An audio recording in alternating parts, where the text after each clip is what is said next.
G'day guys, Tills20 here and welcome back to Bordertown.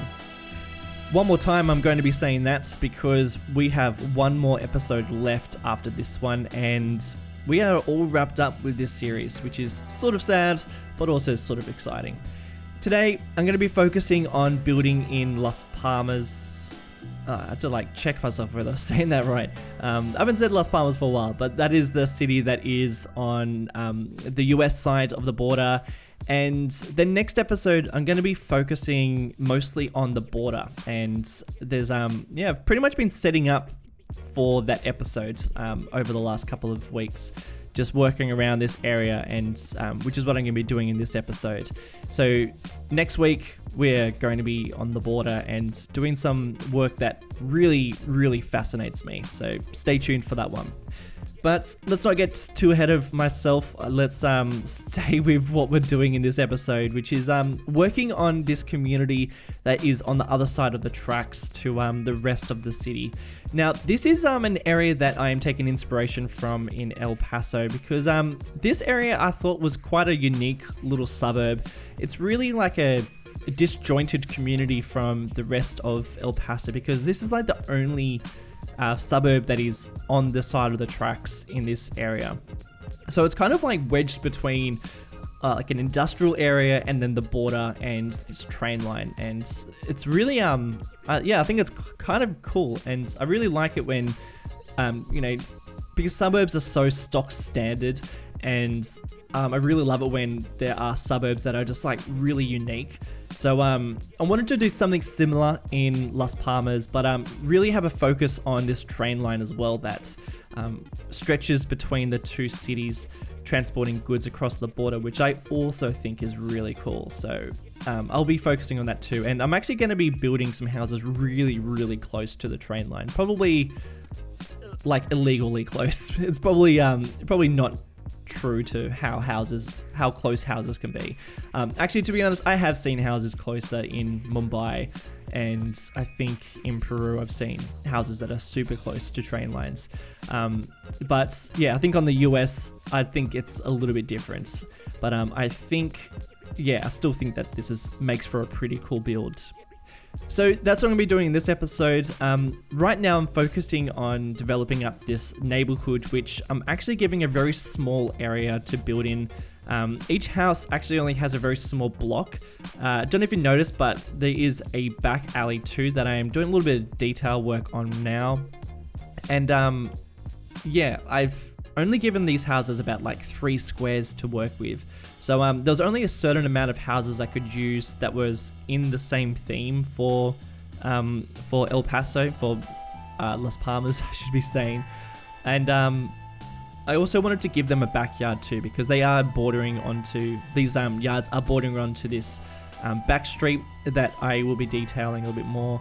And I thought that this was just like a really cool little area. I really love these back streets. As you probably know, you probably saw my tutorial on the City Skylines YouTube channel, which was pretty much focusing on building up these back streets, which, I will be doing in a lot of my other series, which I've already done plenty of times too, so you're probably very much used to my build style when it comes to houses, when it comes to suburbs.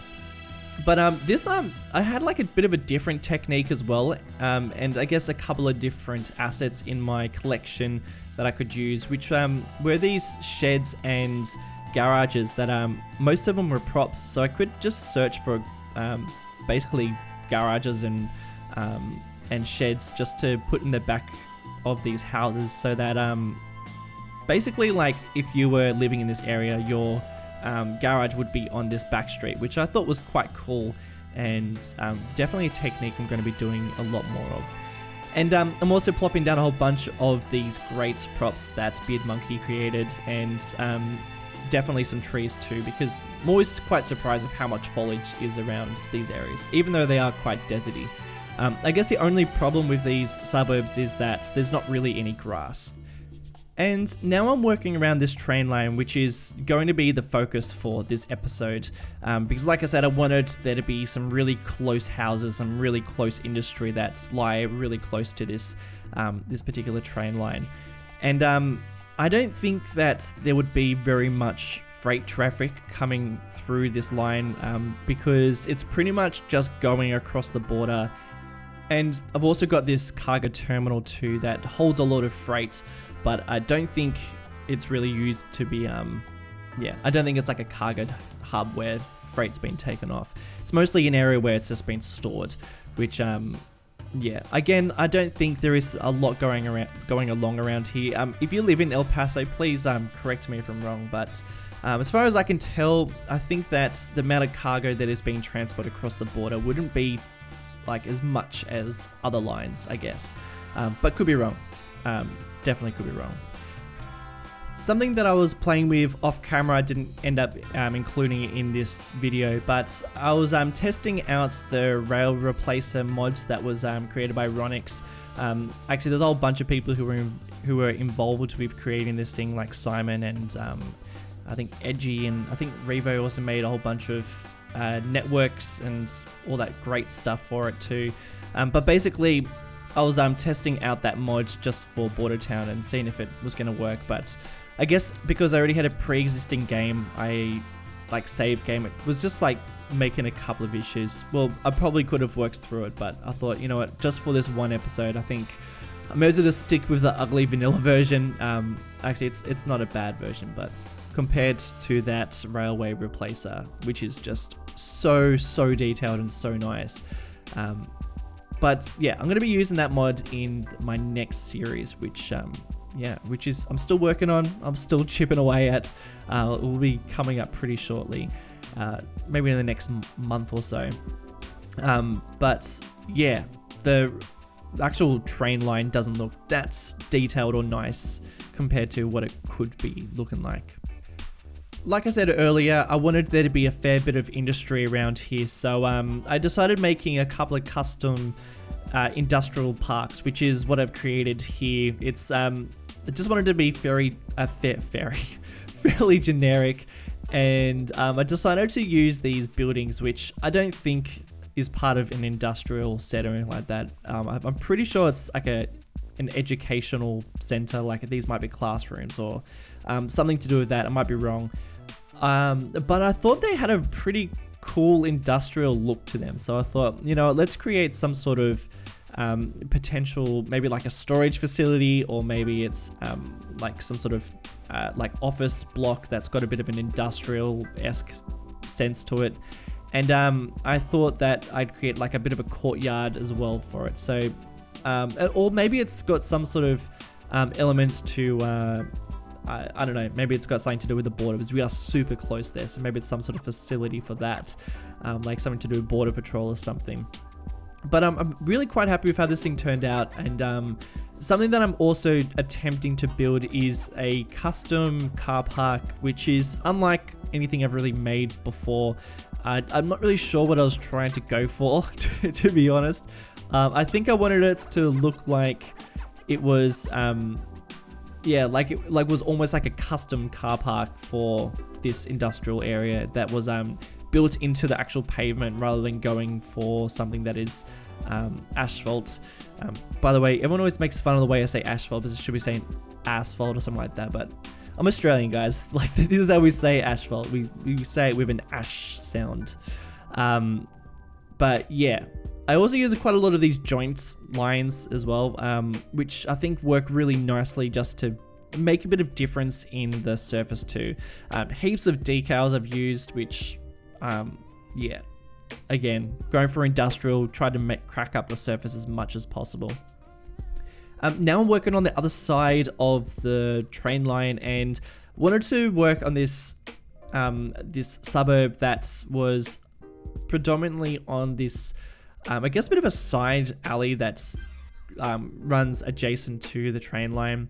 I'm using a bit of a mix of houses, so some of these houses are custom local assets that I use for the series, that I created especially for this series, which are a bit of a mix of like cactus and some like rough decals to make it look like people have been sort of like working in their backyards a bit, and some of the houses are pretty rough looking too. So this isn't like a very nice particular neighborhood. This is like a you know, if you live this close to the train line, I mean, unless you're a train enthusiast, I don't think it would be the best place to live. So yeah, I really wanted to make a bit more of a rough neighborhood, even though I don't think it's like that in El Paso. I think it's probably a slightly better neighborhood than I end up creating it. And you can also see me use quite a lot of the Mexican buildings too that I use around Juarez, because I wanted there to be a big Mexican influence around this area, being so close to the border, and also working in blocks that are so small. I thought that thought they'd work really nicely around here, and they actually, I love the way they look with the more US style buildings too. Now I'm working on another industrial area. This is yeah, I love these buildings that King Leno created. I've been using them heaps in this series, and I'll be using them a fair bit in the next series. Not saying that the next series is based in the US, by the way. Just, I am using them in that next series. By the way, there is so many train traffic going through here, way more than you'd probably expect in, yeah, in El Paso. But yeah, I was trying to actually only work around here when the trains were going past, because they just look so cool. Though they do some really strange things around some of the corners, because I think it's a bit tight, and these trains are just so long. Like, some of them are like 50 plus carriages, so they're doing some pretty weird things. So don't look too much into it. They're glitching out in true City Skylines style. This was a very tight area to build in. This is actually my favorite part of this build, and that's like getting super close to this train line.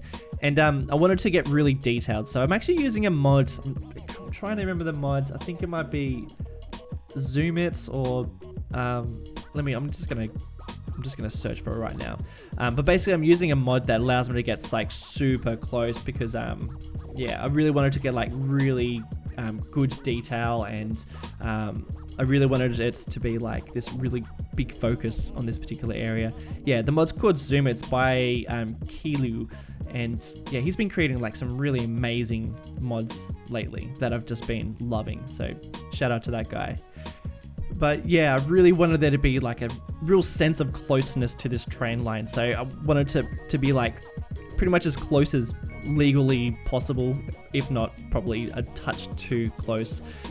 But yeah, I was really going to town with the detail on these houses. Yeah, the only problem is, I think, is I would have really loved to get some lawn down, but yeah, I just couldn't find anything that really, like, that could fit really nicely. So you can see me trying to put down a bit of grass, but these patches that Rodix created work probably the best, but would have really loved something that I could actually like fit into those corners. But those trees I could actually use to cover up a couple of the corners that just didn't work as well as I was hoping to. Really love the different types of trains that are going through here, by the way. We have two types that are being transported across this border, and man, they just look so cool. You have to wait to the cinematics, which aren't too far away. They look really cool, because you just see these trains coming through. I make sure that all the cinematics include some sort of train that snakes its way through. But really enjoyed doing the detail work on these houses. I'm actually going to be doing a bit more detail work on houses in the next episode when we work around the border, because there are some houses that actually sit just on the edges of that border, which I would really like to just do a little bit of work on, because I think that is like a really interesting thing to be so close to the border, pretty much backyards, almost in another country, which is so awesome. This area I wanted to finish up the episode with is, I wanted it to be a little bit reminiscent of the outskirts of the city, though we're probably too close to justify this. But I just wanted to make like an unofficial tip, which is probably not a very nice thing to live next to, but like I said, I wanted this area to feel more like the outskirts of the city. And I wanted it to be quite gravelly, lots of dirt, so using these decals. These decals are actually the gravel decals that come with my texture, my map theme, and that works really nicely to you know, just make a little bit of detail work using my these like dirt paths too. And I also wanted a bit of an excuse to work on a bit of the nature side of El Paso that sits on the outskirts of the city, because, you know, get these like really great tufts of grass and these patches of these like shrubbery bushland. I don't really know how to describe them, but I did like this elements to El Paso that I never really got to touch on too much. I really wish I got to the outer skirts a little bit more. But I will be doing a bit more of this sort of work in the next episode, just to justify using that technique just a little bit more. But this little pocket is probably just a bit of a taster of what next episode's going to look like, because I think we're going to be doing a lot more of that. And look, there's the train skidding off the tracks in true City Skylines fashion. Guys, that is pretty much it for this episode. I hope you've enjoyed it. We've got one more episode left, and then we are out of here. Literally, we are out of Bordertown and working on something completely different. If you have enjoyed this episode, then rating up the video or leaving some comments in the comment section would really help me out a bunch. So thanks for doing that if you've already done that or thinking about doing that. And yeah, until next episode, have a great week, and I'll see you in the next one. Bye.